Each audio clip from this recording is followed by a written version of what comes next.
السلام علیکم دوستو، اگر کبھی ایسا وقت آ جائے کہ یا تو تم کو مخلوق کو راضی کرنا ہو یا اللہ کو، تو اللہ کو راضی کر لینا۔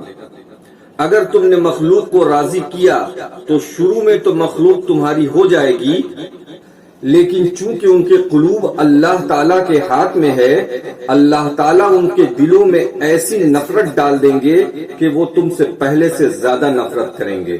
اور اگر تم نے اللہ کو راضی کیا تو شروع میں تو مخلوق تم سے ناراض ہو سکتی ہے، لیکن چونکہ ان کے قلوب اللہ کے ہاتھ میں ہیں، اللہ تعالیٰ ان کے دلوں میں تمہارے لیے ایسی محبت پیدا کر دیں گے کہ وہ پہلے سے بڑھ کر تم سے محبت کریں گے۔ اس لیے اللہ کو راضی کرو۔ اگر اللہ تعالیٰ راضی ہو گئے تو تمہارے سارے کام بن جائیں گے اور تمہاری زندگی آسان ہو جائے گی۔